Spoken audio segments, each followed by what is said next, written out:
नमस्कार दोस्तों, आप सबने एक वर्ड जरूर सुना होगा, अविश्वास प्रस्ताव। और ये भी सुना होगा कि अविश्वास प्रस्ताव लाने से सरकार गिर गई और प्रधानमंत्री को इस्तीफा देना पड़ा। और अब ये वर्ड एक बार फिर से चर्चा का विषय बना हुआ है। तो आइए जानते हैं कि अविश्वास प्रस्ताव क्या होता है और अब चर्चा में क्यों है। अभी संसद के मानसून सत्र का 18वां दिन भी बीत चुका है और 8 अगस्त को इस अविश्वास प्रस्ताव पर संसद के अंदर चर्चा शुरू होती है।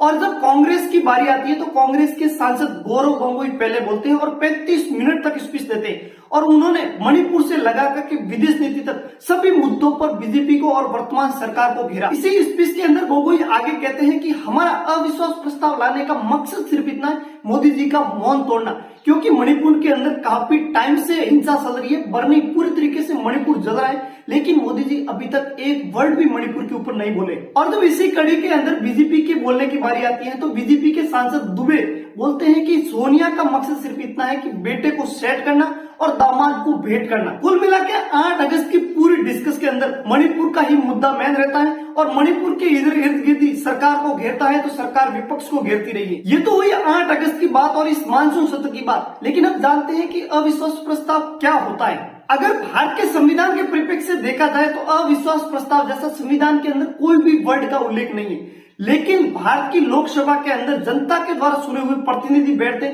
और ऐसे में सरकार के पास इस सदन का बहुमत और विश्वास होना बहुत ही जरूरी है। यानी जो प्रेजेंट में सरकार है उसके पास क्या सदन के अंदर सांसदों का पूरा बहुमत है? अगर बहुमत नहीं है तो उसके पास सरकार में रहने का कोई अधिकार नहीं। सरल शब्दों में कहे तो यह अविश्वास प्रस्ताव बहुमत जांचने का एक सीधा तरीका है। यानी जब सरकार बनी थी तब तो सरकार के पास बहुमत था और सरकार बन गई, लेकिन क्या अभी भी सरकार के पास उतना ही बहुमत है या फिर 50+1 की सदस्यता है? अगर उनके पास बहुमत साबित नहीं होता है तो प्रधानमंत्री को अपने पद से इस्तीफा देना पड़ता है और पूरी सरकार भंग हो जाती है। लेकिन क्या इंडिया के अंदर ये पहली बार हो रहा है कि अविश्वास प्रस्ताव लाया गया?